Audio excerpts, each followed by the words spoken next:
క్రికెట్లో అయినా ఏ క్రీడలైనా సరే డూ ఆర్ డై మ్యాచ్లో ఆడితేనే ఆ రిజల్ట్ దక్కుతుంది. సో సరిగ్గా అదే పని చేశాడు మన సంజు శాంసన్.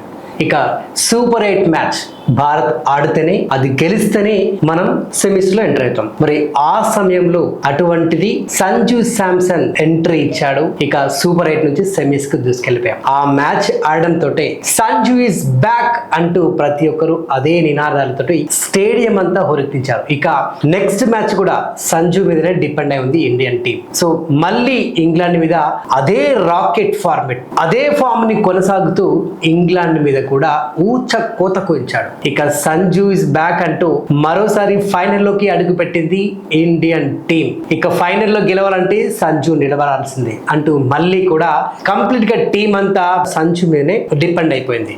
ఒక్కసారిగా అదే రోజు అంటే ఫైనల్స్ ఈ టైంకి ఆల్రెడీ స్టార్ట్ అయిపోయింది. అందరు కూడా టీవీలకు అతుక్కుపోయారు. ఇక బ్యాటింగ్ స్టార్ట్ అయింది, ఊచ కోత మొదలైంది.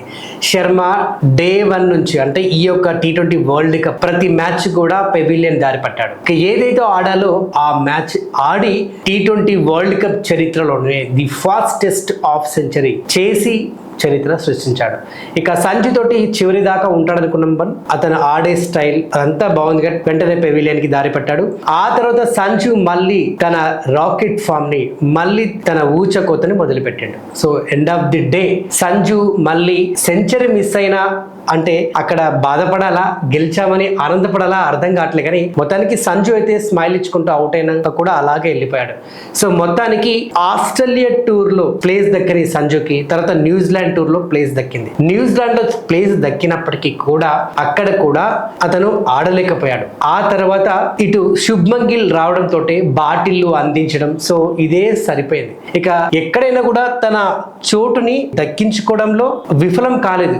బట్ అతను జట్టులో ఉంటాడా, ఊడుతాడా అనేది మాత్రం ఒక ప్రశ్నార్థకంగా మారిపోయింది. బట్ ఇప్పుడు ఈ T20 వరల్డ్ కప్ కేవలం ఒక్క ఆటగాడి వల్లనే ఈ టోర్ని మనం సొంతం చేసుకుంటున్నామంటూ అందరు కూడా అదే మాట్లాడుకుంటున్నారు. సో మొత్తానికి ఇండియన్ టీంలో ఇప్పుడు ఒకవేళ సంజు శాంసన్ తీసేయాలన్న ఆలోచన కూడా బహుశా రాదేమో. నెక్స్ట్ కెప్టెన్ గా వచ్చినా ఆశ్చర్యం లేదు. మొత్తానికి సంజు ఈజ్ బ్యాక్, చాటా ఈజ్ బ్యాక్.